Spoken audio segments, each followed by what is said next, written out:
비수도권 신규 확진자 수가 이틀 연속으로 500명대를 기록했습니다. 하지만 충남에서 또다시 하루 최다 확진자 수를 경신하면서 확산세가 좀처럼 잡히지 않고 있는데요. 이런 가운데 대전에서는 대학병원 한 곳이 파업에 나서 의료 차질도 우려되고 있습니다. 취재기자 연결해 보겠습니다. 이상곤 기자. 네, 전국보입니다.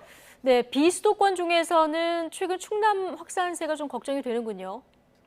네, 충남에서는 어제 하루 95명의 신규 확진자가 보고됐습니다. 지난달 25일 92명이 확진된 뒤로 또다시 하루 최다 확진자 수를 경신했는데요. 비수도권에서는 이틀 연속으로 가장 많은 확진자 수를 기록했습니다. 특히 거리두기 4단계인 논산에서 확산세가 거셉니다. 어제 하루 24명이 양성 판정을 받았는데 이 가운데 9명이 성동면 산업단지 관련 확진자로 분류됐습니다. 이에 따라 관련 누적 확진자는 72명으로 늘었습니다.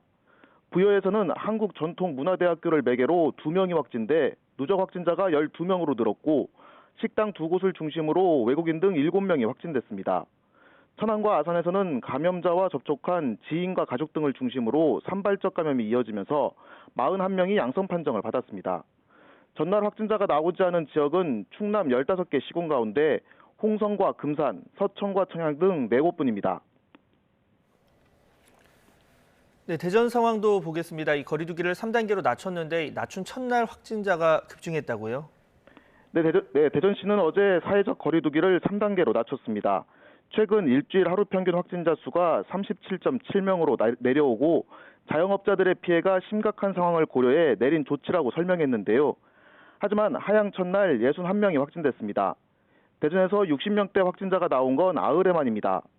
논산 산업단지에서 방학 때 아르바이트를 한 유학생들과 관련한 감염자가 잇따랐고 감염 경로를 모르는 확진자도 24명 나왔습니다.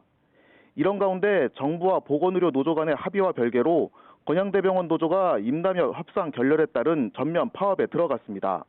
조합원 900여 명 가운데 600여 명이 파업에 참여했는데요.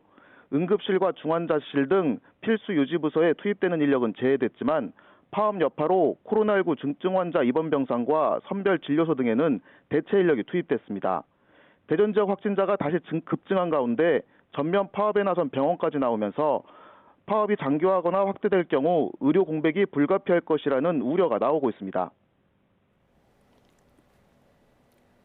네, 여전히 안심할 수 없는 상황 같은데요. 다른 지역 상황은 어떻습니까? 네, 대구는 신규 확진자가 66명으로 집계됐습니다. 이 가운데 12명은 집단 감염이 발생한 대구 카톨릭대학교 병원 관련으로 누적 확진자가 대구에서만 200명을 넘었습니다. 달서구 필라테스 학원을 매개로도 3명이 추가 확진돼 누적 확진자가 87명으로 늘었습니다. 울산에서는 유통매장과 유흥업소 등에서 집단 감염 여파가 이어지면서 42명이 확진됐습니다. 부산에서는 오늘도 60명대 감염자가 나왔는데요. 부산시는 하루 평균 확진자가 3단계 기준까지 내려오면서 단계 하향을 검토하고 있습니다. 비수도권에서는 이틀 연속으로 500명대 확진자가 발생했습니다. 국내 발생에서 차지하는 비중은 29%로 확산세가 주춤한 것으로도 보이는데요. 하지만 델타 변이 바이러스의 전파력이 강해 자칫 방심하면 어디에서든지 확진자가 급증할 수 있어 감염 확산 우려는 여전합니다. 지금까지 전국부에서 YTN 이상곤입니다.